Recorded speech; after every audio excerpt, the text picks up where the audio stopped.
Sweetheart, this isn't a toy store. Maybe come back when you understand what a bank actually is. The words sliced through the polished lobby of Sterling Trust Bank like a blade, echoing off the marble floors and freezing every conversation mid-sentence. All eyes turned toward the counter where a small black girl, no older than 8, stood clutching a stuffed teddy bear in one hand and a bank card in the other. Her name was Sky Hayes. She had walked in just moments earlier, her father's words still ringing in her ears. Sky, Jordan Hayes had told her at the curb, kneeling to meet her gaze, this card is yours. Go inside, check your balance, and remember, you are my daughter. Never let anyone make you feel small. Now she stood on her tiptoes at the counter, sliding the card across the cold marble surface. Her voice was soft but steady. I need to check my balance, please. The teller, a middle-aged woman with sharp eyes and a sharper tongue, picked up the card between 2 fingers like it was contaminated. Balance?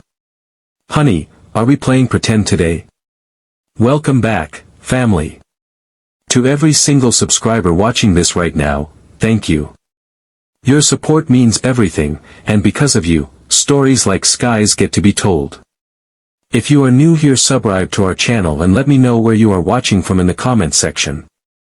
Before we dive in, let me say a quick prayer for our subscribers. May everything you're believing God for come to pass. May doors open where walls once stood. May favor, peace, and blessings follow you everywhere you go. Amen. Now, let's get into this story. The lobby of Sterling Trust Bank gleamed like a palace of cold marble and polished brass. Morning light streamed through floor-to-ceiling windows, illuminating the queue of well-dressed customers clutching leather briefcases and designer handbags. The air smelled of expensive cologne and fresh coffee from the boutique cafe in the corner. Sky Hayes stood at the end of the line, her worn sneakers squeaking slightly on the marble floor. She was 8 years old, small for her age, with cornrowed braids that her father had painstakingly done that morning. Her fingers gripped the bank card he'd given her, sleek, black, heavy in her small hand. In her other arm, she clutched her teddy bear, the one with the missing button eye and the torn ear she'd stitched back herself. This belongs to you now, her father had told her just minutes ago at the curb, kneeling so their eyes were level. His voice had been firm, carrying a weight she didn't fully understand. Go inside, show them, and remember, you are my daughter. Never bow to anyone who doubts that. Now, standing in line, those words felt like armor around her chest. The woman ahead of her, mid-40s, pearls, perfectly styled blonde hair, glanced back. Her eyes traveled from Sky's faded jeans to the teddy bear, then to her face.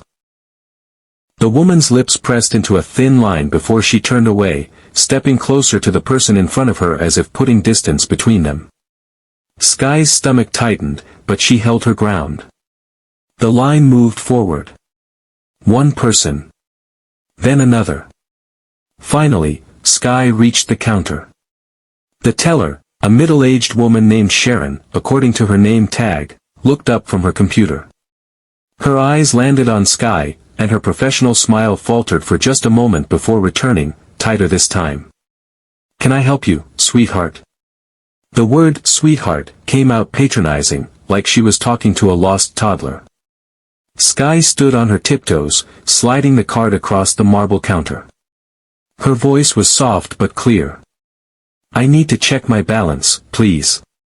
Sharon picked up the card between 2 fingers, holding it as if it might be contaminated. She glanced at it, then back at Sky, one eyebrow raised. Your balance.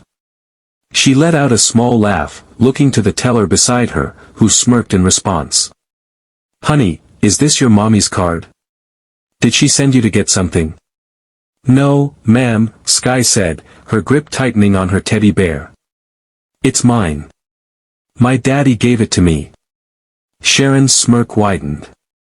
She leaned over the counter slightly, her voice loud enough that people nearby began turning their heads. Sweetheart, this isn't a toy store. Banks are for grown-ups. Maybe you should come back when you understand what a bank actually does. Laughter rippled through the line behind Sky.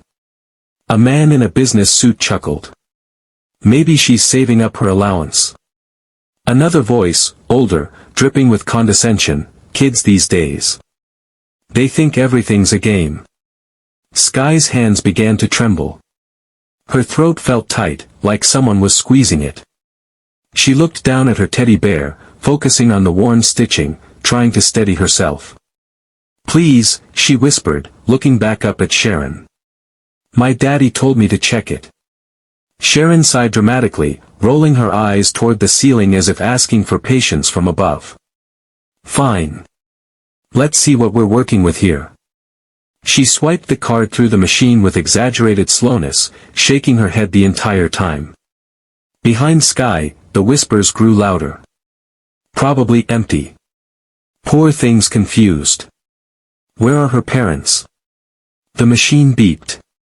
A slip of paper began printing. Sharon reached for it, still wearing that condescending smile. But the moment her eyes landed on the numbers, everything changed.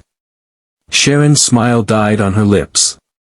The color drained from her face like someone had pulled a plug. Her hand, still holding the slip of paper, began to shake, subtly at first, then violently. Her mouth opened. Closed.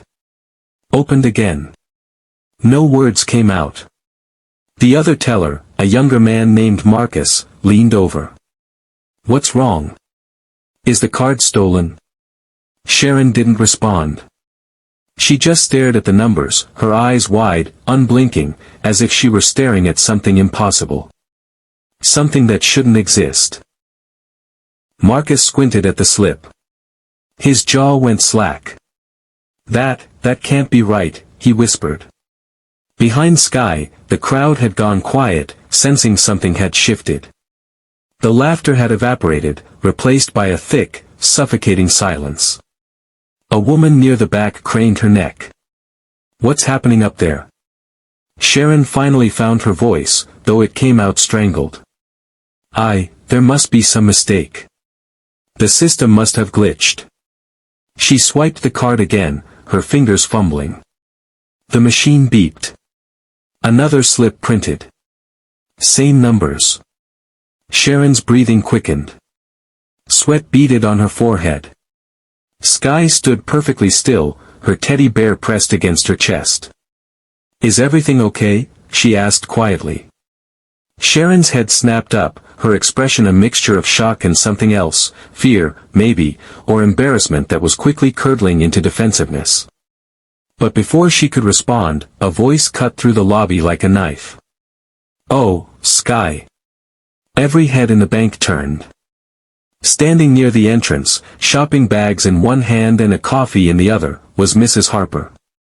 Sky's third-grade teacher. The woman who assigned her homework every Monday. The woman who praised her essays in front of the class. The woman Sky had trusted completely. Mrs. Harper walked closer, her heels clicking sharply against the marble. A smile played on her lips, but it wasn't warm. It was the smile adults wore when they thought children were being silly. Sky, honey, Mrs. Harper said loudly, projecting her voice so everyone could hear. What on earth are you doing here? Sky's throat tightened. Mrs. Harper, I'm just playing banker again. Mrs. Harper interrupted, shaking her head with mock affection. She turned to the crowd, addressing them like she was still in a classroom. This one has such an imagination. Last week she told the whole class her father owned a skyscraper downtown. She laughed, light and airy, and the lobby erupted. The laughter was louder this time. Harsher. A skyscraper, someone repeated, cackling. Kids and their stories. Sky's vision blurred with tears. That's not, I didn't say it like that. Oh, Sky, Mrs. Harper continued, her voice dripping with condescension. You can't just walk into places and make things up. These people are busy. They have real work to do. The crowd murmured in agreement. Heads nodded. A woman near the back whispered to her companion, no wonder she's confused. Poor parenting, probably. Sky's small body trembled. Her fingers dug into the teddy bear's worn fur, holding it like it was the only thing keeping her from collapsing. "Mrs. Harper," she tried again, her voice cracking. "I'm not making it up. My daddy gave me this card. It's real." Mrs. Harper crouched down, not out of kindness, but for show. She was performing now, putting on a display for the audience. "Honey," she said, her tone syrupy sweet but laced with iron. "I know it's fun to imagine big things. But lying isn't okay. You need to learn the difference between fantasy and reality." Sharon, still pale, still clutching the slip of paper, opened her mouth as if to speak. But then she closed it. And slid the paper into her drawer. Hiding it. Hiding the truth. Skye watched it disappear, her last piece of proof vanishing behind wood and metal. A man in the line spoke up, his voice dripping with judgment. "Kids these days have no discipline." A woman added, "Parents let them get away with everything." Mrs. Harper stood, brushing imaginary dust off her skirt.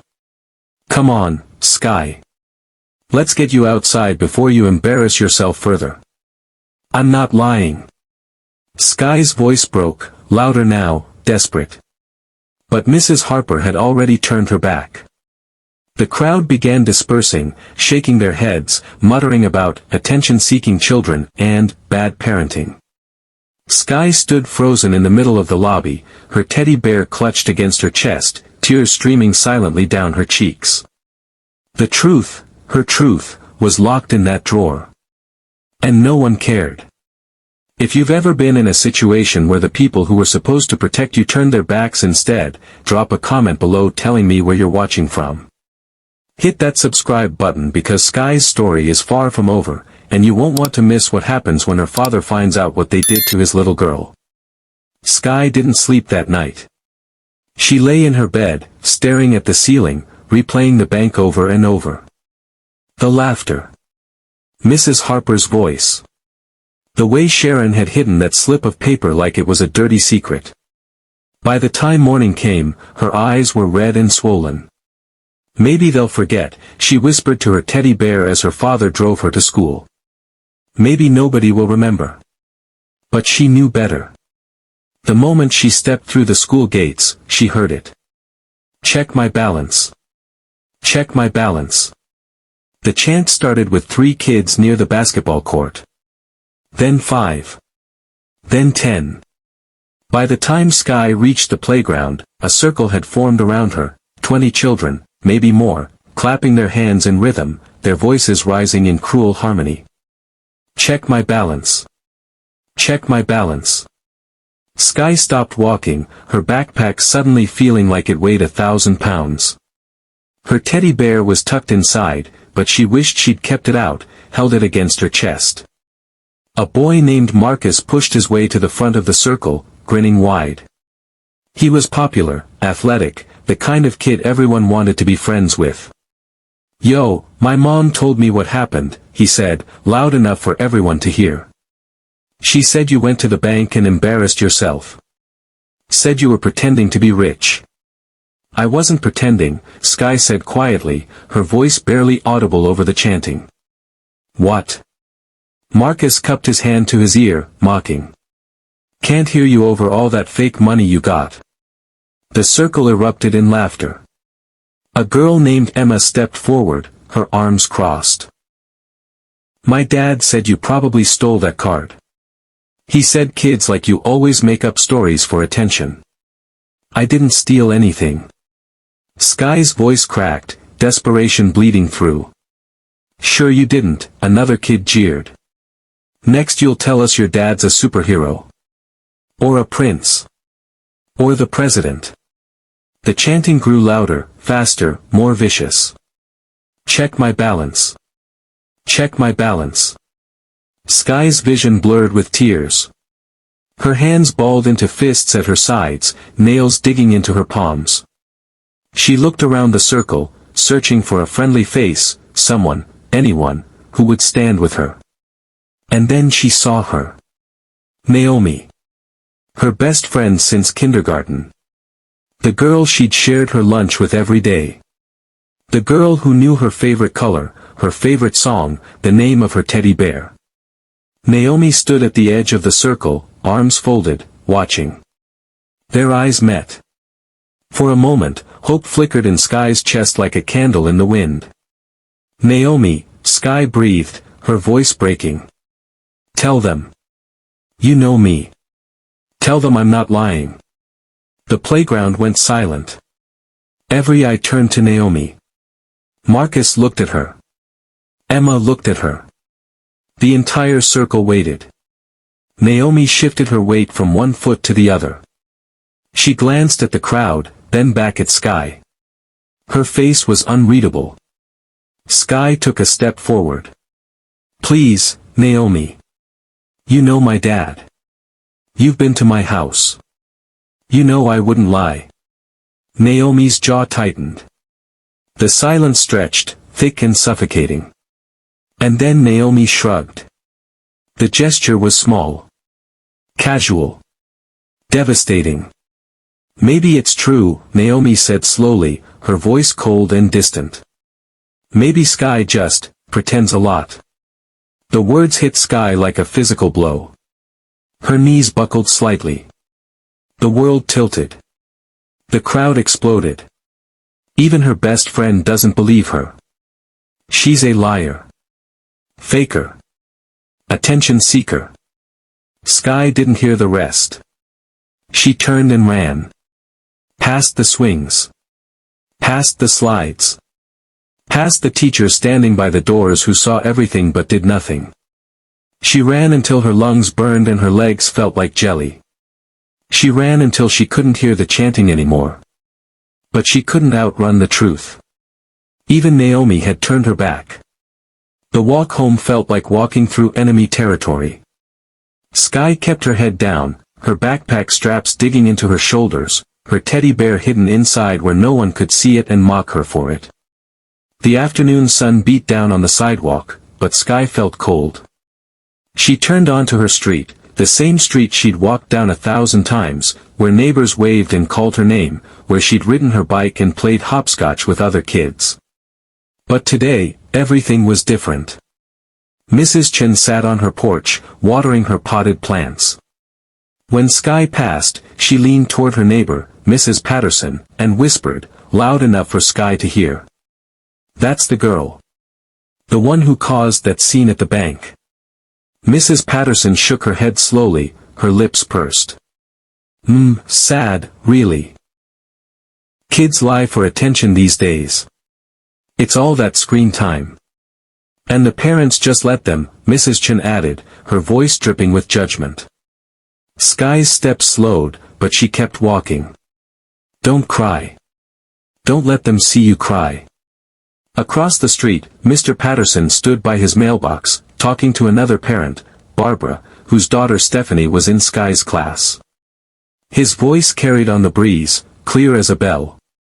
"I'm telling you, Barbara, don't let your kids near that family. First it's lying about money, next thing you know," he didn't finish the sentence. "He didn't have to."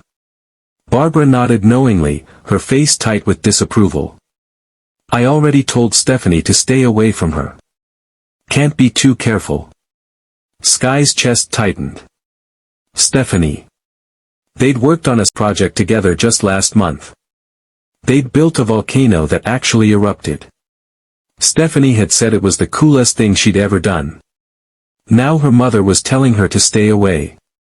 Sky turned the corner, and there, standing in a small cluster near the stop sign, were 3 more parents.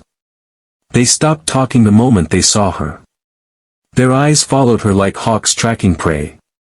One mother, Mrs. Rodriguez, pulled her son closer, wrapping a protective arm around his shoulder as if Sky carried some contagious disease. The boy, Daniel, who sat 2 seats away from Sky in class, stared at her and whispered, "Is that her?" His mother nodded sharply. "Don't talk to her." Daniel's eyes widened. "Why? What did she do?" "Just, don't," Mrs. Rodriguez said firmly, her voice low but pointed enough that Sky heard every word. Sky's vision blurred. Her hands trembled as she gripped her backpack straps tighter. She passed them, head down, refusing to look up, refusing to give them the satisfaction of seeing her cry. But she could feel their stares burning into her back. A block away, two teenagers sitting on a stoop snickered as she passed. "Yo, isn't that the girl from TikTok?" "Yeah. The one who tried to flex at the bank." "Embarrassing." Their laughter followed her down the street like a pack of dogs nipping at her heels. By the time Sky reached her front door, her whole body was shaking. Her fingers fumbled with the handle, slipping twice before she finally got it open. She stumbled inside and collapsed against the door, sliding down to the floor. The house was quiet. Too quiet. And then she heard footsteps. Jordan appeared from the hallway, concern flooding his face the moment he saw her. He crossed the room in 3 strides and knelt beside her. "Sky. Baby, what happened?" She looked up at him, tears finally spilling over, her voice barely a whisper. "Daddy, why do they all hate me?" Jordan's jaw clenched. His hands balled into fists at his sides, trembling with barely controlled rage. He pulled her close, wrapping his arms around her like a fortress. "Because they don't know who you really are," he said quietly, his voice shaking. "But they will, Sky. I promise you. They will." Sky buried her face in his chest. "When, Daddy? When will they know?" Jordan stared at the door, at the neighborhood beyond it, and his eyes darkened with an intensity that could ignite steel. "Soon." 2 days passed like years. Sky barely spoke. Barely ate. She moved through the house like a ghost, her teddy bear never leaving her side. Jordan watched his daughter fade, and something inside him hardened into steel. On the 3rd morning, he woke her gently. "Get dressed, baby. We're going somewhere." "Where?" she asked, her voice small. "To finish what we started." The glass doors of Sterling Trust Bank swung open with such force they rattled in their frames. Jordan Hayes strode into the lobby like a storm given human form. Conversations stopped mid-sentence. Heads turned. The air itself seemed to shift. He wore a charcoal suit, perfectly tailored, his shoes clicking against the marble with deliberate precision. And behind him, holding his hand, was Sky. Sharon looked up from her station. Her face went white. "Oh God," she whispered to Marcus beside her. "That's him." "Who?" "Her father." Jordan walked straight to Sharon's counter, his presence filling the space like gravity pulling everything toward him. He didn't raise his voice. He didn't need to. "Run the card again." Sharon's hands trembled. "Sir, I don't think." "Now." The word cut through the air like a blade. Sharon fumbled for the card Jordan placed on the counter, the same card Sky had brought days earlier. Her fingers shook so badly she dropped it twice before finally swiping it through the machine. The lobby had gone deathly silent. Everyone was watching. A woman near the ATM whispered, "Is that the little girl from the other day?"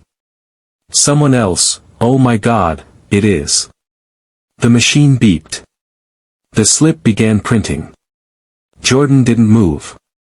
Didn't blink. He stood there like a statue carved from stone and fury.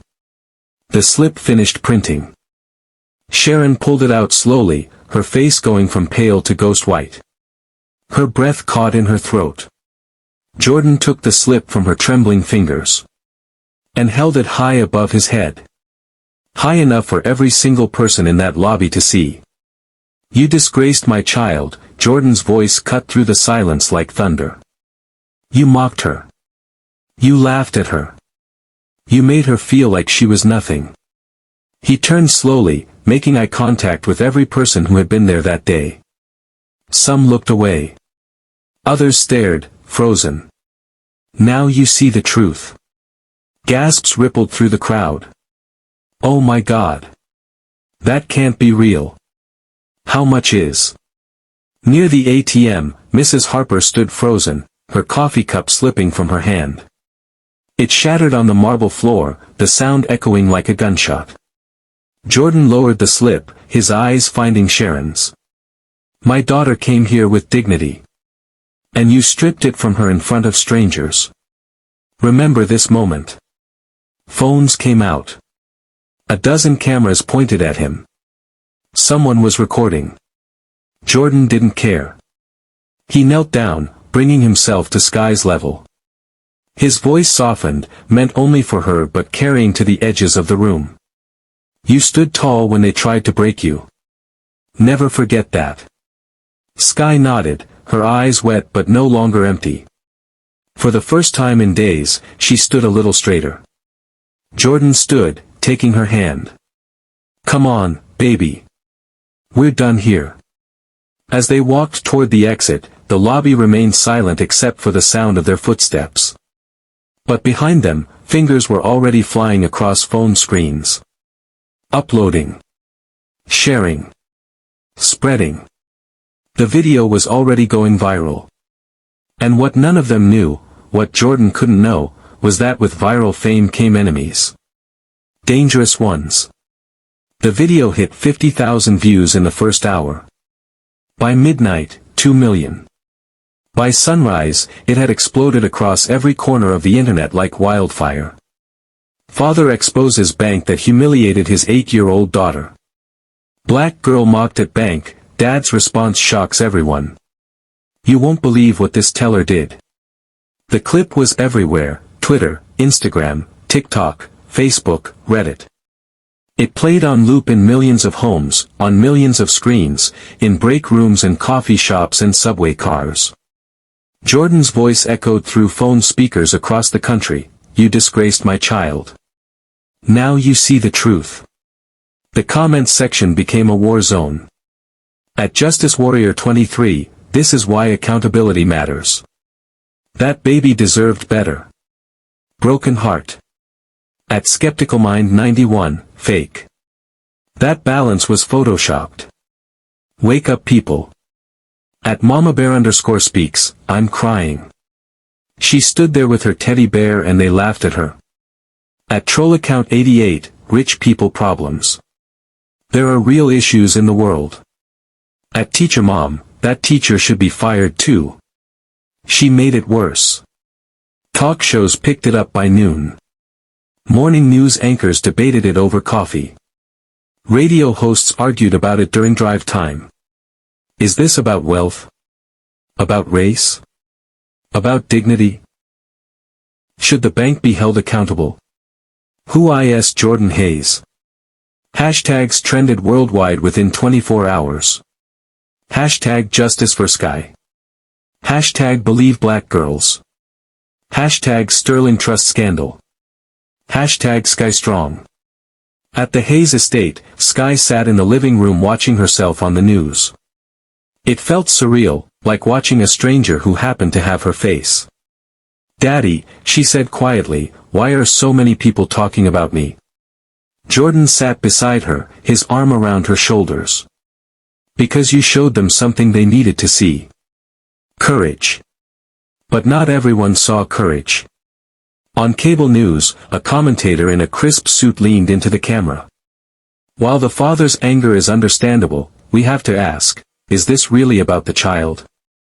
Or is this a wealthy man flexing his power? Another show. Different channel. Same doubt. Sources say Jordan Hayes has a history of, let's call them, aggressive, business tactics. Makes you wonder if this is all theater. The internet fractured further. At Keyboard Warrior, staged for clout. That kid's probably an actor.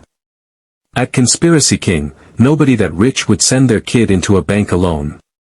This is PR. But millions more rallied. At Social Justice Now, y'all will find any excuse not to believe a black child. Any excuse. At Dad of 3, I don't care how much money he has. That's a father protecting his daughter. Period. And in a corner office on the 3rd floor of Sterling Trust Bank, Victor Rourke sat in the dark. He was the branch manager. The man responsible for every teller, every policy, every decision made in that lobby. And now his career was burning. His phone hadn't stopped ringing. The bank's corporate office. The board of directors. Angry customers. Threatening customers. His email inbox was drowning in complaints. On his computer screen, the video played for the 100th time. Jordan's face. Sky's face. Sharon's terrified expression. And there, in the background, him. Victor Rourke. Standing in his office doorway, watching it all unfold, doing nothing. The board had called an emergency meeting for tomorrow morning. His job was on the line. 23 years with this bank. 23 years of climbing, of schmoozing, of playing the game perfectly. All because of one little girl. Rourke's hands curled into fists on his desk. He replayed the video again. And again. And again. His jaw tightened until his teeth ached. That little girl ruined me, he whispered into the empty office. He leaned back in his chair, staring at the ceiling, his mind churning. And in the darkness, a thought took root. A dangerous thought. But I'm not done yet. The next morning, they were waiting for him. Reporters. Cameras. Microphones thrust into the air like weapons. A sea of people packed onto the steps of Sterling Trust Bank, their bodies pressed together, their voices rising in a chaotic symphony of shouted questions. Jordan emerged from his black SUV, and the crowd erupted. Mr. Hayes. Mr. Hayes. How does it feel to be vindicated? What do you want to say to the bank? Is your daughter here? Flashbulbs exploded. Camera shutters clicked like machine guns. The noise was deafening. Jordan adjusted his tie, his face calm but his eyes burning with purpose. He squeezed Sky's hand, she'd insisted on coming, despite his hesitation, and walked straight toward the chaos. Security flanked them on both sides, creating a path through the mob. Jordan stopped at the top of the steps. Turned. Faced the crowd. Silence fell like a curtain dropping on a stage. He didn't speak immediately. He let the silence stretch, let the anticipation build, let every camera focus on his face. Then, finally, he spoke. My daughter was humiliated. His voice was steady, powerful, carrying across the crowd without a microphone. She was mocked. Disgraced. Accused of theft. Not because she did anything wrong, but because people judged her before they knew her. Murmurs rippled through the crowd. A woman near the front wiped tears from her eyes. Jordan's voice grew stronger. This isn't just about Sky. This is about every child who's been told they don't belong. Every kid who's been laughed at for daring to dream bigger than the box society puts them in. Amen, someone shouted from the crowd. Cheers erupted. Signs shot up into the air. Hashtag justice for Sky. Hashtag believe her. Hashtag protect black girls. A woman's voice rang out, we stand with you. Jordan nodded, his jaw tight. They tried to take her dignity. But dignity isn't something you can steal, it's something you carry. And my daughter? He looked down at Sky, standing beside him, clutching her teddy bear. She carries hers with pride. The crowd roared.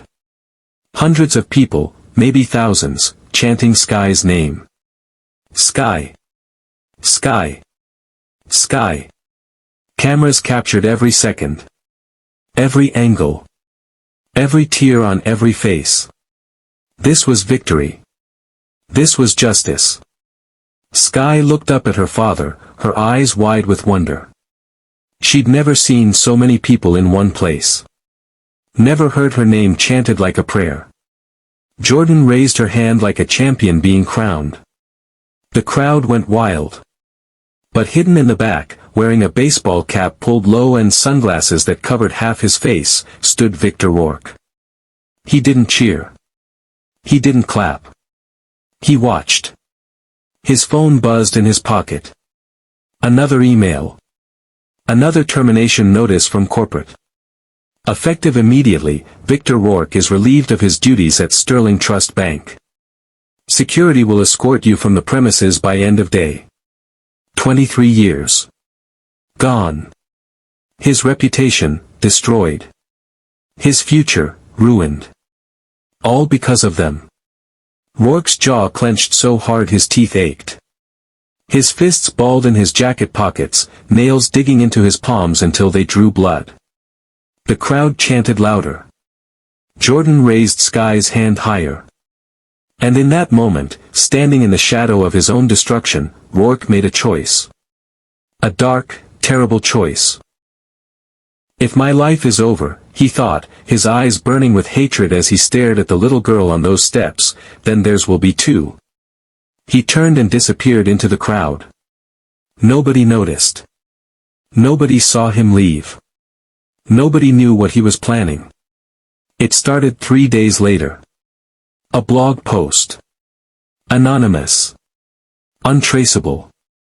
Posted at 3:47 a.m. The real truth about Jordan Hayes, millionaire or con artist. The article spread like poison through the internet's veins. Sources close to the Hayes family revealed disturbing allegations. Jordan Hayes' fortune didn't come from legitimate business deals. Insider reports suggest money laundering, offshore accounts, and connections to individuals under federal investigation. The viral bank video. A calculated PR stunt. The balance shown. Digitally manipulated. The little girl. Just a pawn in a scheme designed to generate sympathy and deflect from serious financial crimes. Within 3 hours, the post had 100,000 shares. By noon, major news outlets picked it up. Allegations surface about viral bank father. Is Jordan Hayes hiding something? Experts question authenticity of bank video. Cable news commentators leaned into their microphones, voices dripping with manufactured concern. We have to ask the tough questions here. Why would a legitimate businessman put his child through that experience? The timing is awfully convenient, don't you think? Something doesn't add up. Newspapers printed the rumors as if they were facts. Radio hosts debated conspiracy theories. Online forums exploded with threads dissecting every frame of the video. The memes returned, but crueler this time.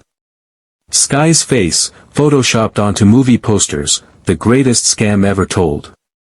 Jordan's image beside mugshots, like father, like fraud. At school, the whispers started again. Sky walked down the hallway, her head down, her backpack heavy. My dad says her whole family's fake, a girl whispered loudly as Sky passed. I heard they're money laundering, a boy added. My mom says they're going to jail. Sky kept walking. Don't listen. Don't react. She sat alone at lunch, staring at her untouched tray. Her teddy bear was in her locker, she'd stopped bringing it to the cafeteria after someone tried to steal it as a joke. A shadow fell across her table. She looked up. Naomi stood there, arms crossed, face unreadable. For a split second, hope flickered in Sky's chest. Maybe she came to apologize. Maybe. My mom says your dad pays people to cover for him, Naomi said flatly, her voice loud enough that nearby tables could hear. She says everything about your family is a lie. The money. The video. Everything. Sky's throat tightened. Your mom doesn't know anything. She knows more than you think. Naomi leaned closer, her voice dropping to a cruel whisper. She says your dad's going to prison. And when he does, you'll have nobody. The cafeteria wasn't silent, but it felt like it. Kids at nearby tables had stopped eating, stopped talking, all watching the confrontation. Sky's vision blurred. You used to be my best friend. Naomi straightened. Used to be. She turned and walked away without another word. Sky sat frozen, staring at her lunch tray. Her hands trembled in her lap. Around her, whispers spread like wildfire. Did you hear what Naomi said? Even her best friend thinks they're fake. This is so messed up. That evening, Jordan sat in his study, scrolling through the articles on his tablet. His jaw was tight, his knuckles white as he gripped the device. Margaret stood in the doorway.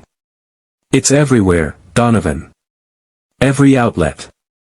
They're not even calling them allegations anymore, they're stating them as fact. Jordan set the tablet down carefully, his movements controlled. Victor. We can't prove it. I don't need proof. His eyes were cold. I know. Somewhere across the city, Victor Rourke sat in his darkened apartment, watching the chaos unfold on his laptop screen. He smiled. That night, Sky couldn't sleep. She lay in her bed, staring at the ceiling, watching shadows from the trees outside dance across the plaster. Every creak of the house made her flinch. Every gust of wind against the windows sounded like whispers. Her teddy bear lay beside her pillow, one button eye barely hanging by a thread. She pulled the covers up to her chin and tried to close her eyes. But sleep wouldn't come. The articles. The comments. Naomi's face. All of it played on repeat behind her eyelids like a horror movie she couldn't turn off. Finally, she gave up. Sky sat up, grabbed her teddy bear, and padded across the carpet to the window. The moon hung low and heavy in the sky, casting silver light across the lawn. Everything looked peaceful. Normal. Safe. She pressed her forehead against the cool glass, watching her breath fog the window in small clouds. The estate stretched out before her, perfectly manicured grass, the fountain in the center of the circular driveway, the iron gates at the end of the long path. All quiet. And then. Crash. Glass exploded inward like a bomb had gone off. Sky screamed, stumbling backward as shards rained down around her like deadly snow. Her teddy bear flew from her hands and hit the floor. Her ears rang. Her heart slammed against her ribs so hard it hurt. A rock, the size of a baseball, rolled across her bedroom floor, coming to a stop near her bare feet. Something was tied to it. Paper. Wrapped with twine. Sky's hands shook so badly she could barely breathe. She stared at the rock, at the broken glass glittering in the moonlight, at the gaping hole in her window where cold night air now poured in. Finally, her trembling fingers reached down. She untied the knot. Unfolded the paper. The message was written in jagged, angry letters, black marker, pressed so hard the paper was torn in places. You won't always be safe. Sky's scream pierced the night a second time. Footsteps thundered down the hallway. Her door burst open. Jordan stood in the doorway, chest heaving, eyes wild. He saw the broken window. The glass. The rock. The note in Sky's trembling hands. He crossed the room in 2 strides and pulled her into his arms, shielding her body with his. It's okay, baby. I've got you. I've got you. But Sky was shaking so hard she couldn't speak. Couldn't breathe. Her small body convulsed with sobs against his chest. Jordan's eyes fell on the note. His face darkened. Something cold and lethal flickered behind his eyes, something Sky had never seen before. Something that didn't belong to the gentle father who tucked her in at night. This was something else. Something dangerous. He stood slowly, still holding her, and looked out through the shattered window into the night. His voice came out low. Deadly calm. They want war. He kissed the top of Sky's head, but his eyes remained fixed on the darkness outside, scanning the shadows for any sign of movement. Then they'll have it. Guards arrived within the hour. 3 of them. Armed. Ex-military. They moved through the estate with tactical precision, flashlights cutting through the darkness like searchlights in a prison yard. Inside, workers boarded up Sky's window with plywood. The hammering echoed through the house, each strike a reminder that their sanctuary had been violated. Bang! Bang! Bang! Jordan carried Sky to the guest room and laid her on the bed. He sat beside her, holding her hand. "Try to sleep, baby." But Sky's eyes stayed wide open, staring at the ceiling. Every sound made her jump. The wind rattling the plywood. A guard's footsteps on gravel. A car passing on the distant street. The house settling. She clutched her teddy bear so tightly the stitching began to tear further. "Daddy?" "Yeah, baby." "Are they going to come back?" Jordan's jaw tightened. He looked at her, really looked at her, at the dark circles under her eyes, at the way her small hands trembled even now, hours later. "Not while I'm breathing." But his answer didn't comfort her. Because Sky had learned something terrible over the past week. Sometimes the people who hurt you don't wear masks. Sometimes they smile at you in grocery stores. Sometimes they teach your class. Sometimes they used to be your best friend. How do you guard against that? She didn't sleep. Not really. She dozed in fits and starts, jerking awake every few minutes, convinced she'd heard breaking glass or footsteps or whispers. By the time dawn broke, her eyes were bloodshot, her body exhausted but too wired to rest. Jordan insisted she stay home. She insisted on going to school. "I can't hide forever," she said quietly, her voice older than 8 years old had any right to be. Jordan's heart broke a little more. At school, Sky walked through the hallway like a ghost. Conversation stopped when she passed. Kids stared. Some pointed. At recess, she sat alone on the bench near the fence, her teddy bear in her lap. Footsteps approached. She didn't look up. Sky. It was Naomi. For a moment, just a moment, Sky's heart leaped. Maybe Naomi realized she was wrong. Maybe she came to apologize. Maybe. "My mom talked to Mrs. Harper," Naomi said, her voice flat and cold. "They both agree. Your dad's hiding something. Mrs. Harper says she's known your family for years and something's always felt off." Sky's chest tightened. "Mrs. Harper doesn't know anything about my family. She knows you lie for attention." Naomi crossed her arms. "She told my mom about all the stories you make up in class. The skyscraper. The private plane. All of it. Those weren't lies. My mom says when your dad goes to jail, child services will take you away." Naomi leaned closer, her voice dropping to a cruel whisper. "And nobody will want you. Because everyone knows you're just like him. A liar." The words hit like bullets. Sky sat frozen on that bench, her teddy bear's button knife finally falling off, rolling across the concrete and disappearing into the grass.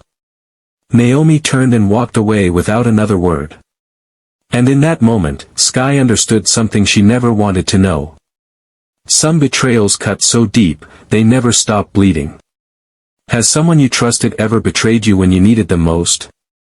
Share your story in the comments, this is a safe space.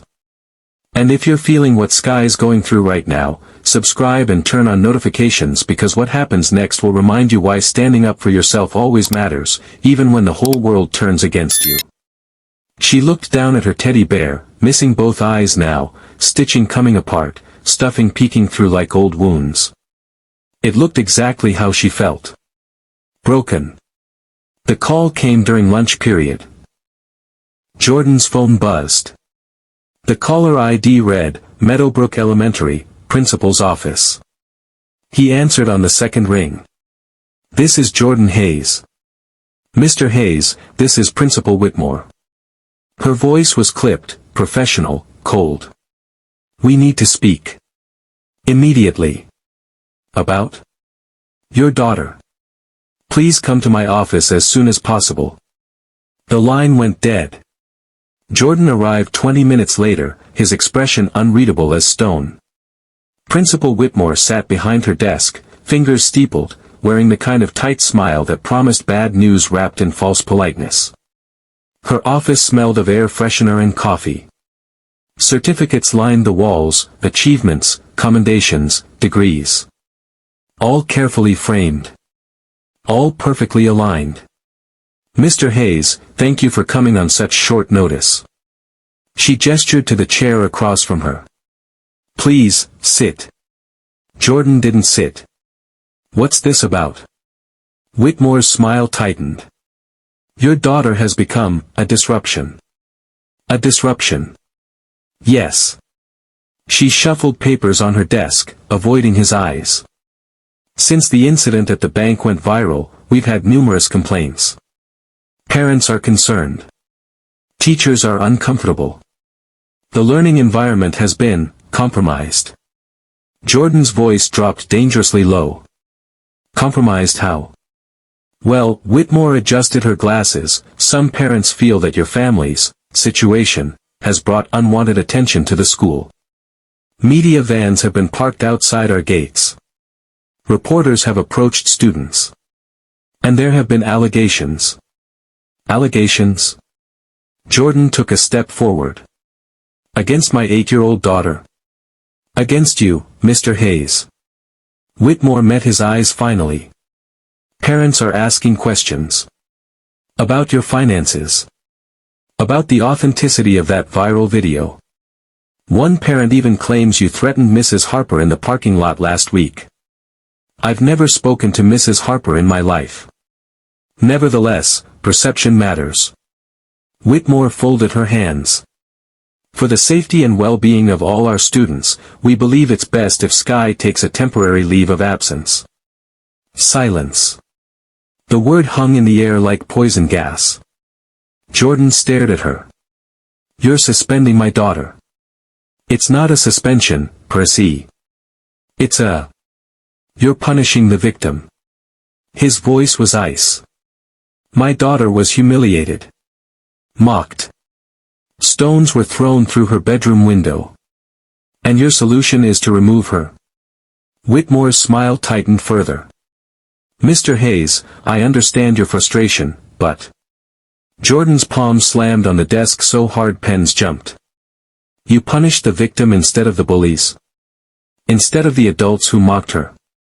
Instead of the teacher who betrayed her trust in front of an entire bank." Whitmore flinched but held her ground. "The decision is final. Sky is suspended for 2 weeks, effective immediately. We'll provide work packets she can complete at home." Jordan leaned across the desk, his face inches from hers. "My daughter did nothing wrong. Mr. Hayes. Nothing." He straightened up, buttoned his suit jacket with deliberate precision, and walked toward the door. He paused at the threshold, looking back. "You'll regret this." Whitmore's face hardened. "Is that a threat?" Jordan's smile was cold as winter. "It's a promise. Sky didn't know about the camera. She came home that afternoon with the suspension letter crumpled in her backpack, walked straight to the living room, and collapsed onto the couch. The house was empty. Jordan was still at the principal's office, probably arguing, probably making calls to lawyers. Her teddy bear, now missing both button eyes, was clutched against her chest. And she cried. Not the quiet kind of crying. The kind that shakes your whole body. The kind that empties you out from the inside until there's nothing left but raw, aching pain. She buried her face in the teddy bear's worn fur and sobbed. "Why won't they believe me?" Her voice cracked, breaking on every word. "I told them the truth. I told them over and over." She gasped for air between sobs. "I didn't do anything wrong. I didn't. I just wanted to check my balance." The words dissolved into more crying. She curled into a ball on the couch, her small body shaking, her teddy bear pressed so tight against her face she could barely breathe. "Everybody hates me. Even Naomi. Even Mrs. Harper. Even the principal." Her voice was muffled, broken, desperate. "What did I do? What did I do wrong?" What Skye didn't know was that her cousin Marcus had been visiting earlier that day. He was 16, always on his phone, always chasing the next viral moment. He'd set up his phone on the bookshelf across the room to record a prank video for TikTok, something stupid involving fake spider webs. And he'd forgotten to turn it off. The camera had been recording for 3 hours. It captured everything. Every sob. Every tear. Every heartbreaking word. 3 hours later, Marcus came back for his phone. He grabbed it off the bookshelf, started scrolling through his recordings to find the prank footage. And found something else. He watched the video of Skye crying. His eyes widened. "Yo," he muttered to himself. "This is..." He kept watching. Skye's broken voice. Her desperate questions. The raw vulnerability of an 8-year-old girl completely falling apart. Marcus sat on the couch, the same spot where Skye had been hours earlier, and watched the whole thing. Then he called his friend Devin. "Bro, you gotta see this. My little cousin having a full meltdown." Devin came over. Watched it. Laughed. "Dude, this is gold. Post it." "Nah, man, that's messed up." "You serious? This'll blow up. You'll get like 1 million views easy." Marcus hesitated. His thumb hovered over the upload button. He looked at Skye's face on the screen, red, swollen, streaked with tears. He hesitated for exactly 5 seconds. Then he hit upload. The caption read, "Rich girl meltdown face with tears of joy skull when reality hits different." By midnight, the video had 3 million views. The comments were ruthless. "Cry me a river with your millions money bag loudly crying face. She's acting. This is fake sympathy bait. Rich people problems LMO. That teddy bear probably cost more than my rent skull. Boo-hoo, life's so hard when you're loaded." Reaction videos spawned within hours. TikTokers stitched it with laughing sound effects. YouTubers made commentary videos. Meme accounts turned her crying face into templates. Skye's pain, her rawest, most vulnerable moment, became entertainment. A joke. Content. And somewhere in the darkness, Victor Rourke watched the video play on his laptop screen. He leaned back in his chair. And smiled. "Perfect," he whispered. "Let them tear her apart for me." They came at dawn. Skye woke to the sound of voices, dozens of them, chanting outside her window. She crawled out of bed and peeked through the curtains of the guest room where she'd been sleeping since the rock incident. Her stomach dropped. A crowd had gathered at the estate gates. 50 people. Maybe more. Signs held high. Voices rising in angry unison. Fraud. Fake money. Justice for the truth. Hayes is a liar. Skye's hands trembled against the glass. Jordan appeared beside her, his jaw tight as steel. "Stay away from the windows, baby." "Who are they, Daddy?" "People who believe lies." His voice was hard. "Come on. Let's get you dressed." But Skye couldn't move. Couldn't look away.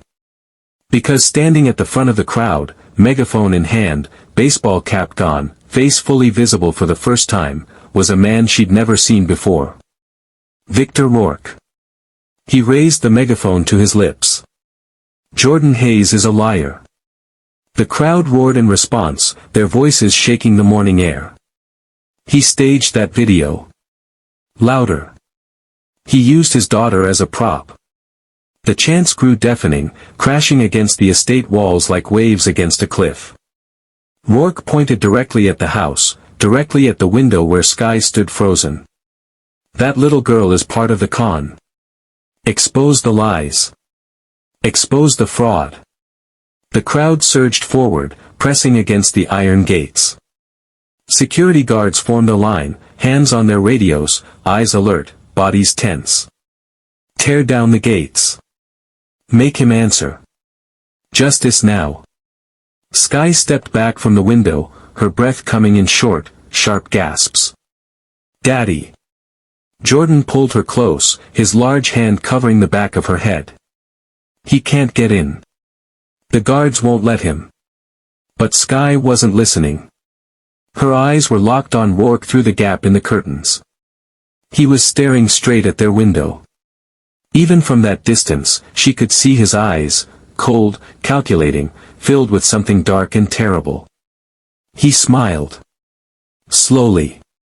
Deliberately. And mouthed 2 words she could read even without sound. I'm coming. Skye's knees buckled. Jordan caught her before she fell, scooping her into his arms like she weighed nothing. That's it, he said, his voice low and dangerous.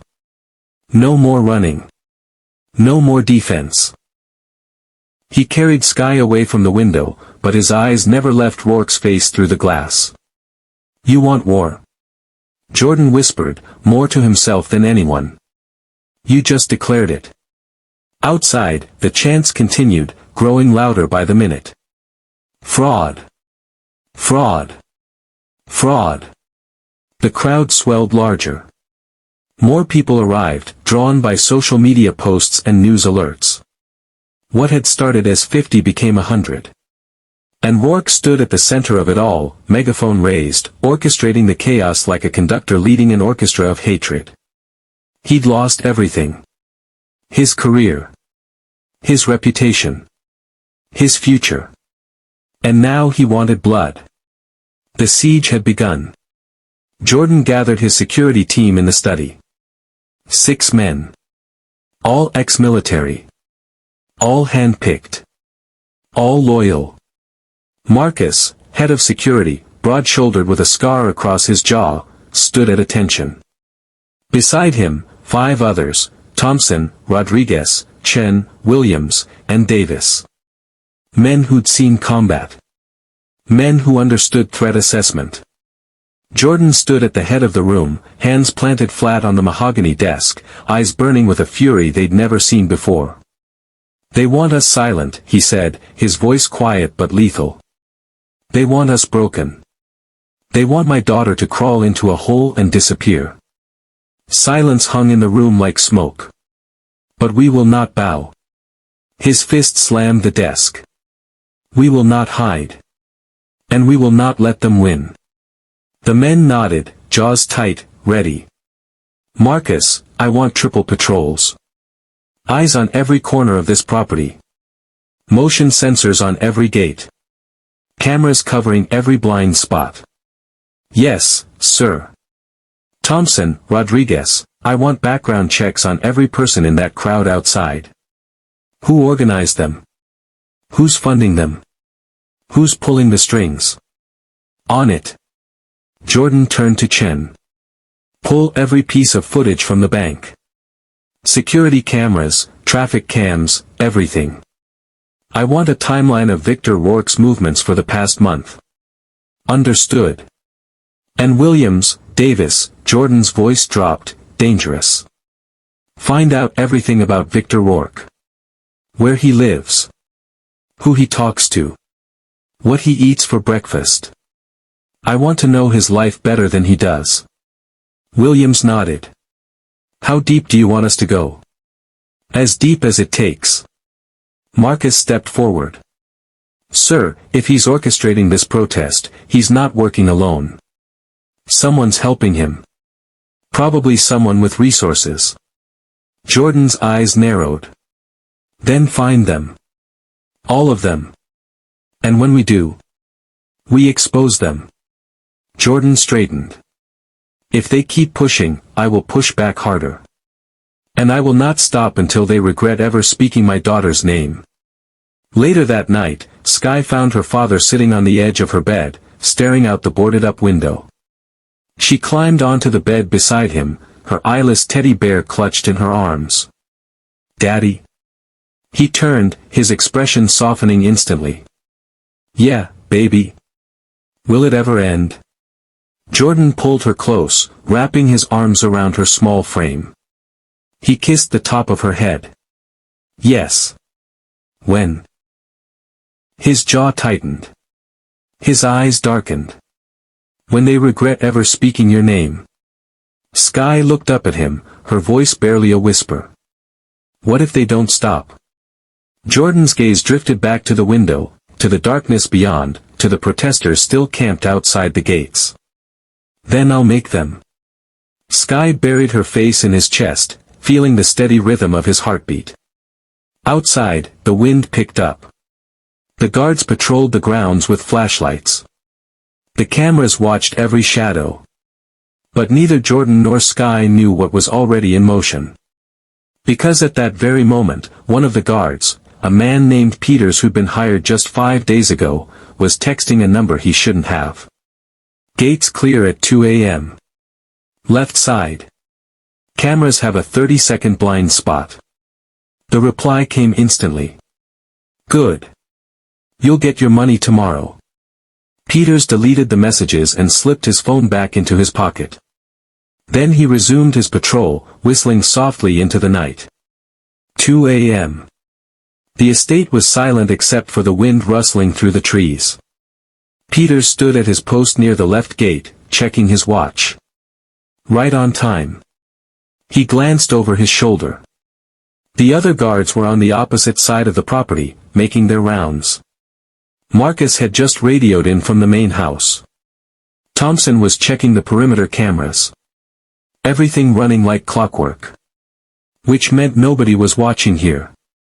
Peters reached for the latch. Click. The gate swung open, just an inch. Just enough. He stepped back into the shadows and waited. Seconds ticked by like hours. Then, movement in the darkness. Shadows detached themselves from the tree line. 5 of them. Maybe 6. Moving fast and low to the ground like wolves stalking prey. Dressed in black. Faces covered. No words spoken. They slipped through the gate one by one, silent as ghosts. The last one through paused and looked at Peters. Handed him an envelope, thick, heavy. Peters didn't open it. Just pocketed it and nodded. The man disappeared into the darkness. Peters pulled the gate shut with barely a sound, then resumed his patrol, whistling the same tune as before. Nothing to see here. Just another quiet night. Inside the house, Skye stirred in her sleep. A nightmare clawed at the edges of her mind, shadows with no faces, voices with no bodies, hands reaching for her through broken glass. She gasped and sat up, heart racing. The house was dark. Silent. Too silent. She clutched her teddy bear and swung her legs over the side of the bed, her bare feet touching the cold floor. Something felt wrong. She couldn't explain it. Couldn't name it. But the air felt different. Heavy. Watching. She walked to the window, the new one, the one they'd installed after the rock, and peeked through the curtains. The grounds looked empty. Peaceful. The guards were making their rounds. Everything seemed normal. But then. A flash of movement near the garage. Skye pressed her face closer to the glass, squinting into the darkness. Was that? Yes. A shadow. Crouched low. Moving toward the house. Then another shadow. And another. Skye's breath caught in her throat. Her hands flew to her mouth, stifling a scream. They weren't outside the gates anymore. They were inside. They were here. She turned and ran to her father's room, her teddy bear falling forgotten on the floor. Daddy! Her scream shattered the silence like glass. And outside, the shadows kept moving. Closer. Closer. Closer. One of them pulled something from his jacket, a crowbar, glinting in the moonlight. Another carried a baseball bat. A third had his hand tucked inside his coat, gripping something unseen. They reached the side entrance, a service door used by housekeeping. The lock was already disabled. Peters had made sure of it hours ago. The door opened without a sound. And they slipped inside. Into Jordan's home. Into Sky's sanctuary. The house, the one place that was supposed to be safe, had been breached. Jordan was already moving before Sky finished screaming. He burst from his room, grabbed Sky, and shoved her behind him. "Stay behind me. Don't move." The first crash came from downstairs. Glass shattering. Wood splintering. The sound of a door being kicked in. They were breaking in. Jordan's hand went to his phone, fingers flying across the screen. Code red. All units. Intruders inside. Now. Footsteps thundered through the house. Heavy boots on marble. Multiple sets. Moving fast. Voices shouting commands. Find them. Upstairs. Split up. Jordan backed toward Sky's room, keeping her behind him, his body a shield between her and whatever was coming up those stairs. The storm outside chose that moment to break.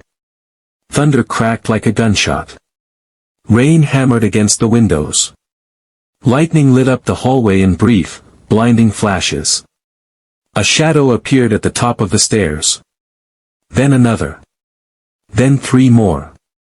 Men in black. Faces covered with ski masks. Bats in their hands. Crowbars. One had brass knuckles. Jordan didn't hesitate. He charged. The first man swung his bat. Jordan ducked, grabbed the man's arm, and twisted. Bone cracked. The man screamed. The bat clattered to the floor. The second man lunged. Jordan's elbow caught him in the throat. He went down gagging, clutching his neck. But there were too many. A bat caught Jordan across the shoulder. Pain exploded through him like fire. He grunted, stumbled, but didn't fall. Another swing. He blocked it with his forearm. The impact sent shockwaves through his bones. Sky screamed from the doorway. "Daddy!" The sound of her terror ignited something primal in Jordan. Something beyond reason. Beyond fear. He roared, a sound that didn't belong to a man but to something wild and unstoppable. He grabbed the nearest attacker by the collar and hurled him into the wall. The man's head hit with a sickening crack. He crumpled like paper. Thunder boomed. Rain poured. Lightning turned everything white for a split second. Suddenly, gunfire outside. The guards had arrived. Shouts erupted from downstairs. More glass breaking. Men yelling. Radios crackling. The attackers in the hallway hesitated, looking at each other. Jordan seized the moment. He tackled the closest one, driving him to the ground. Fists flew. Blood sprayed. The man's nose crunched under Jordan's knuckles. Lightning flashed again. Thunder drowned out the screams. One attacker tried to reach for Sky's doorway. Jordan caught him by the ankle and dragged him back. The man's face met Jordan's fist. Once. Twice. 3 times. He went limp. The remaining attackers turned and ran, scrambling down the stairs, desperate to escape. Jordan stood in the hallway, chest heaving, blood on his knuckles, some his, some not. Rain hammered the roof like war drums. He turned to Sky, who stood frozen in the doorway, eyes wide with terror. "Stay here," he commanded. "Lock the door. Don't open it for anyone but me." "Daddy, no." "Lock it." He didn't wait for her to respond. He stormed down the stairs, rage burning in his veins. Outside, guards wrestled attackers to the ground. Mud. Rain. Blood mixing together in the chaos. And there, trying to slip away into the darkness near the tree line, was Victor Rourke. Jordan's eyes locked on him. Rourke. Rourke froze. Turned. Their eyes met through the rain. Jordan started walking. Not running. Walking. Slow. Deliberate. Unstoppable. Rourke's eyes widened. He stumbled backward. But there was nowhere left to run. Rain poured like sheets of steel. Jordan closed the distance between them, water streaming down his face, mixing with blood from a cut above his eyebrow. Rourke backed up against a parked car, hands raised, his expensive shoes slipping in the mud. "Wait, Hayes, wait, let's talk about this." "Talk." Jordan's voice was thunder itself. "You threw rocks through my daughter's window. You organized protests outside her home. You sent men into my house in the middle of the night. Lightning split the sky. It wasn't supposed to go this far." Rourke's voice cracked. "I just wanted to scare you, make you look bad, I didn't." Jordan's hand shot out and grabbed Rourke by the collar, slamming him back against the hood of the car. "You terrorized an 8-year-old girl. Please. You turned a neighborhood against her. I'm sorry. You made her afraid to sleep in her own house." Thunder boomed. Rain hammered down harder. Jordan's fist rose, trembling with fury, every muscle in his arm coiled like a spring. Rourke squeezed his eyes shut, whimpering. And then, lights. Flashing red and blue. Sirens wailing. Police cars screeched into the driveway, officers spilling out with weapons drawn. "Freeze. Hands where we can see them." But that's not what stopped Jordan. It was the cameras. Dozens of them. Neighbors. News crews. People with phones held high, recording everything. The red recording lights blinked like demon eyes in the darkness. Jordan looked at Rourke, this pathetic, broken man who'd caused so much pain, and saw him for what he truly was. Small. Cowardly. Already destroyed. Jordan's fist remained raised. The cameras captured it all. The world was watching. One punch. That's all it would take. One punch to end this. But then he heard it. A small voice from the porch. "Daddy." Skye stood in the doorway, wrapped in a blanket, her eyeless teddy bear somehow back in her arms. She wasn't screaming. Wasn't crying. Just watching. Jordan's eyes met hers through the rain. And slowly, agonizingly slowly, he lowered his fist. He leaned close to Rourke's ear and whispered, "You came for my daughter. You hunted a child. Now the whole world knows what you are." He shoved Rourke forward into the mud. The man collapsed, gasping and sobbing, his expensive suit ruined, his dignity shattered. Police moved in immediately, surrounding Rourke, pulling him to his feet, reading him his rights. "Victor Rourke, you're under arrest for criminal trespass, conspiracy to commit assault, endangering a minor, inciting violence." The list went on. The cameras kept rolling. Jordan walked back toward the house, rain washing the blood from his hands. He climbed the porch steps and dropped to his knees in front of Skye. "It's over, baby. It's over." She collapsed into his arms. Behind them, officers led Rourke away in handcuffs, his expensive shoes squelching through the mud, his head bowed in defeat. Thunder rumbled, distant now. The storm was passing.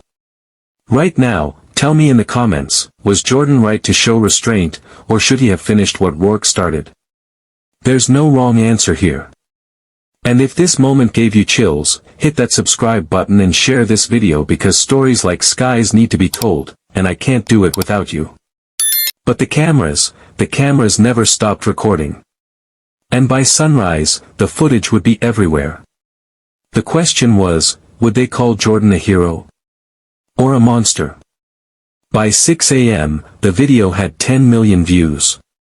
By noon, 50 million. The footage was everywhere, every platform, every news station, every screen in every home across America. Jordan's face, twisted with rage, fist raised above Rourke's cowering form. The rain. The lightning. The moment he chose mercy over violence. The internet exploded. At Defenders Unite, this is what a real father looks like. He protected his baby. Hero. Flex biceps Blackheart. At Truth Matters 22, he almost killed that man on camera. This is assault. Lock him up. At MamaBear_NYC, y'all mad he defended his daughter? Where was this energy when they threw rocks through her window? At Law & Order 88, violence is never the answer. Doesn't matter what Rourke did. Hayes is a thug in an expensive suit.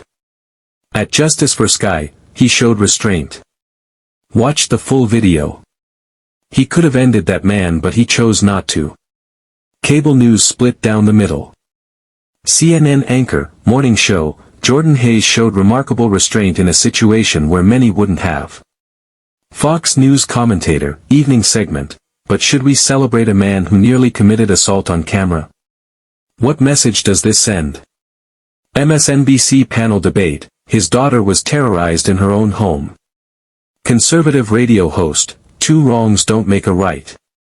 Hayes should face charges. Talk show hosts debated. Panels argued. Twitter threads reached thousands of tweets. Hashtag Father of the Year trended alongside hashtag Violent Vigilante. Some called him a protector. Others called him dangerous. At the Hayes estate, Sky sat cross-legged on her bed, tablet in her lap, scrolling through the comments with trembling hands. Her father's face was everywhere. Her name was everywhere. She read comment after comment after comment. He's a savage. He's a king. He's unstable.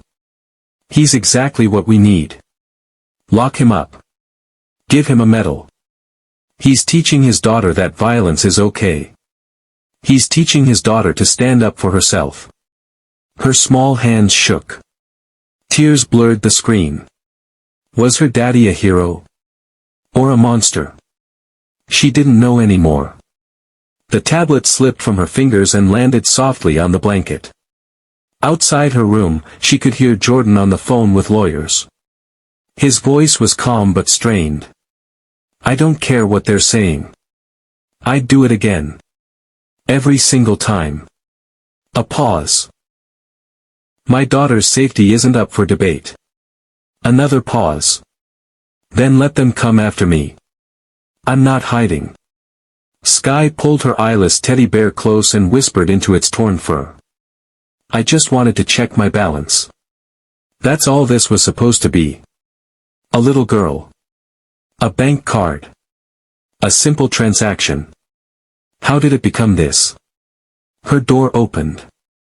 Jordan stood in the doorway, phone still in hand, exhaustion etched into every line of his face. Their eyes met. Daddy, are you in trouble? Jordan crossed the room and sat beside her, wrapping his arm around her shoulders. I don't know, baby. For the first time since this began, he sounded uncertain. Scared. I don't know. The knock came at 4 p.m. 3 sharp raps on the door that echoed through the house like a judge's gavel. Sky was curled up on the couch, her teddy bear in her lap, when she heard it. She looked up. Her stomach dropped. Through the window, she could see them. Police cars. 4 of them. Lights off, but their presence unmistakable. Jordan opened the door. 2 officers stood on the porch, faces grave. Behind them, 2 more waited by their vehicles. Mr. Jordan Hayes? Yes. The older officer, gray at the temples, lines carved deep around his eyes, pulled out a badge. I'm Detective Morrison. This is Officer Chen. We need to speak with you about the incident last night. Jordan stepped onto the porch, pulling the door partially closed behind him. I've already given my statement to the responding officers. We have some follow-up questions, Morrison said carefully. His tone was professional but firm. And we've received a formal complaint. You're under investigation for assault. The words hung in the air like poison. Sky's breath caught. She slid off the couch and ran to the door, pushing past her father's legs. "Don't take him." Her voice cracked, desperate. "Please don't take my daddy." She wrapped her arms around Jordan's leg, holding on like he might disappear if she let go. Officer Chin shifted uncomfortably, looking away. Morrison's expression softened, but his voice remained firm. "Mr. Hayes, we're not arresting you. Not yet. But we need you to come down to the station for questioning." "No." Sky screamed, tears streaming down her face.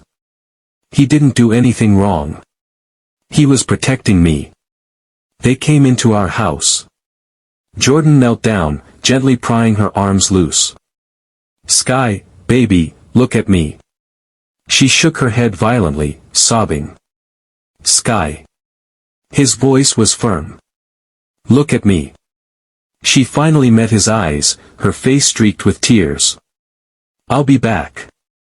I promise. But you have to let me go." "What if you don't come back?" The question hung between them, raw and terrifying. Jordan's jaw tightened.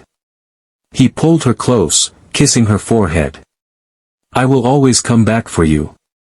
Always." Outside the gate, a crowd had gathered again. Cameras. Reporters. People shouting from both sides. "Justice for Jordan. Arrest him. He's a hero. He's a criminal." The noise was deafening. Morrison glanced at the chaos and back at Jordan. "We should go now. Before this gets worse." Jordan stood, his hand lingering on Sky's head for one more moment. Then he walked toward the unmarked police car.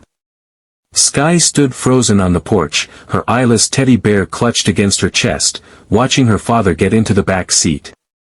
The door closed. The engine started. And the car drove away. Sky stood there long after it disappeared from view, tears falling silently, her small body trembling. Margaret appeared behind her, placing a gentle hand on her shoulder. "Come inside, sweetheart."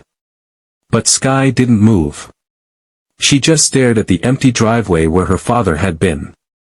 By sunrise, the truth had emerged. Security footage from the estate. Phone records. Bank transfers to Peters, the bribed guard. Text messages between Rourke and the attackers he'd hired. The evidence was undeniable. Victor Rourke was charged with conspiracy, criminal trespass, endangering a minor, inciting violence, and orchestrating an assault. Jordan walked free. But freedom came with a price. 3 days later, the official letter arrived. "Dear Mr. Hayes, after careful consideration and consultation with our board, we have decided to permanently expel Sky Hayes from Meadowbrook Elementary. This decision is final and not subject to appeal." Jordan crumpled the letter in his fist. Sky sat on the couch, staring at nothing. No school. No friends. No Naomi. Naomi never came back. Never apologized. Never even sent a text.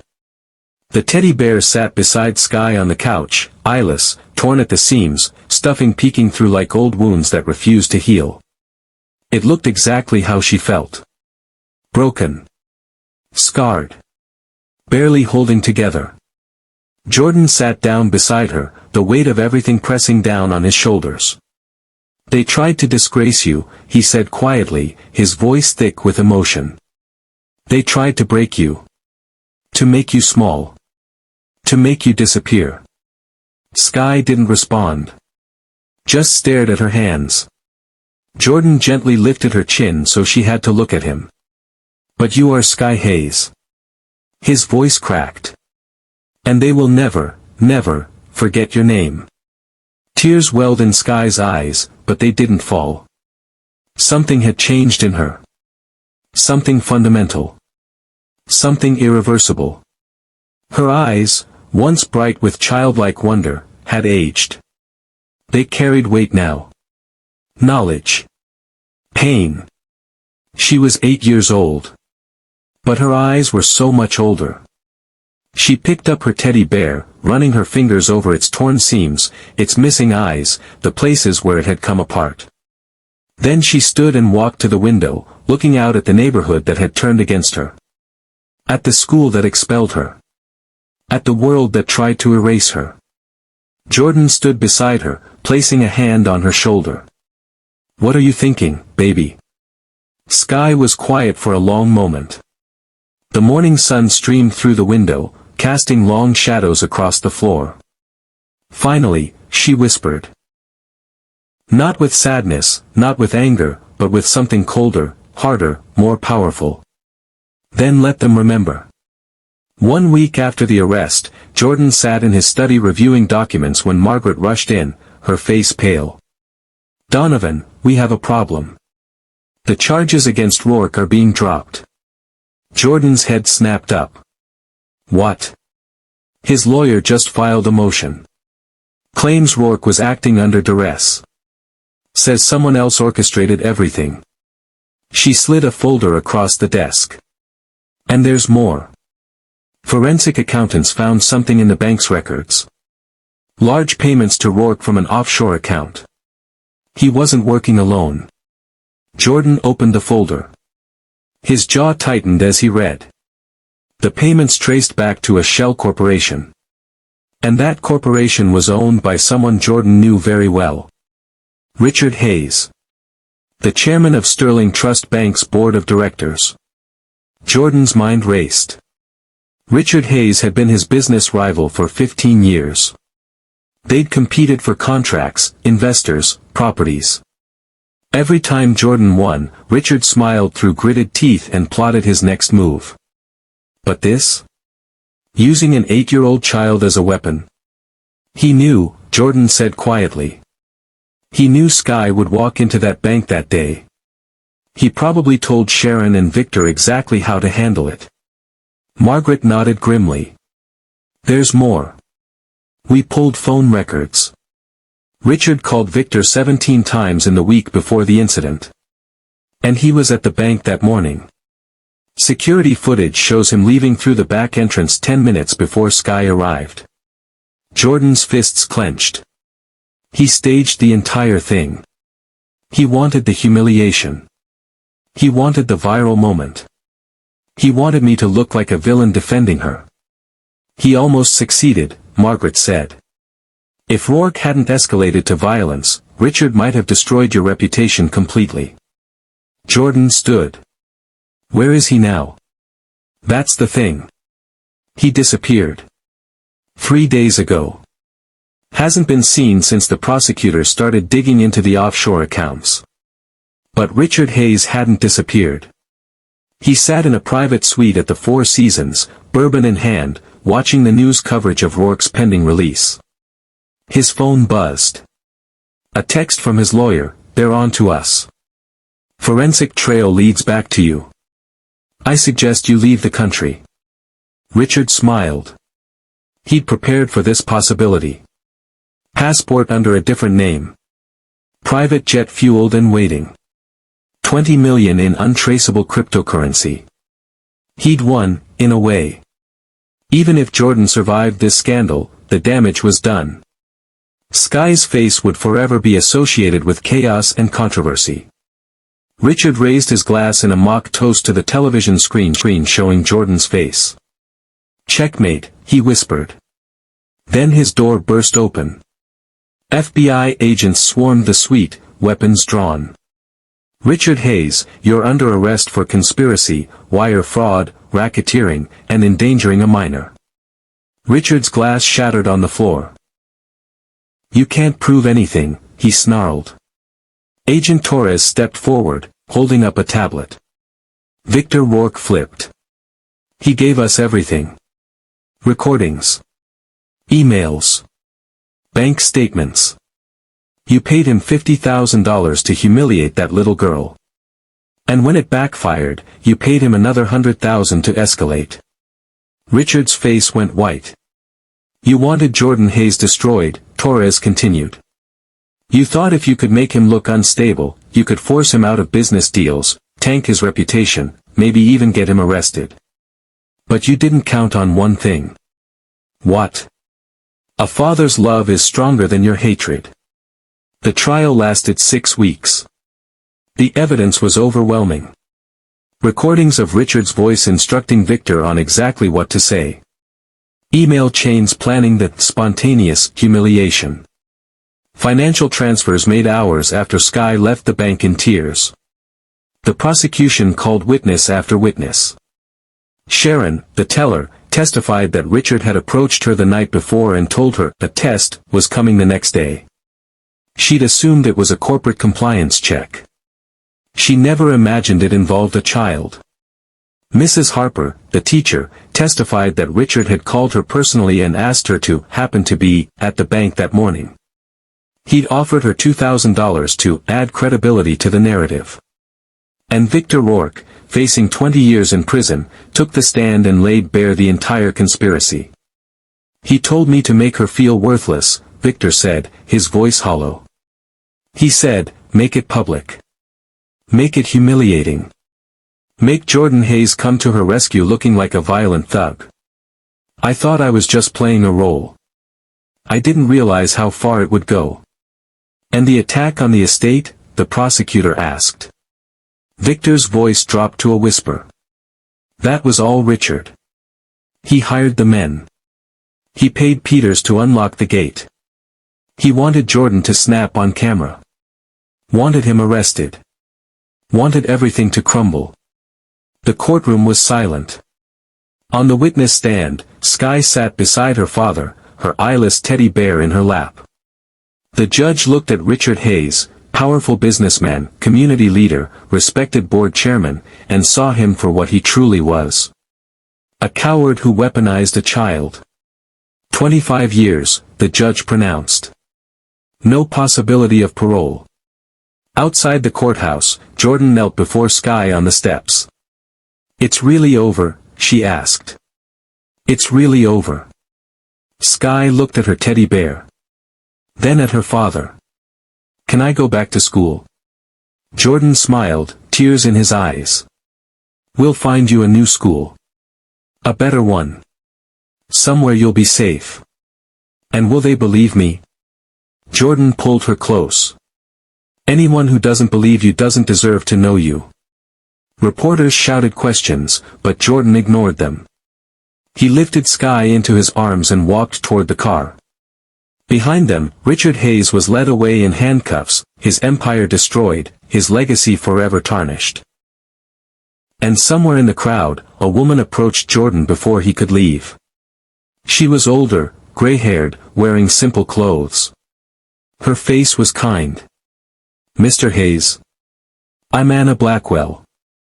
I saw what happened to your daughter. She handed him a card. I run a school for gifted children who faced adversity. If Skye ever needs a place where she's truly understood, call me. Jordan looked at the card. Then at Anna. Thank you, he said. And for the first time in weeks, Skye smiled. Skye started as a little girl just trying to check her balance. She ended as a symbol that the world will never forget. If her story moved you, if it changed something in you, let me know in the comments what lesson you're taking away from this. Subscribe so you never miss another story that matters. And share this with someone who needs to hear it, someone who's been doubted, dismissed, or told they don't belong. Because dignity isn't given. It's carried. Thank you for watching.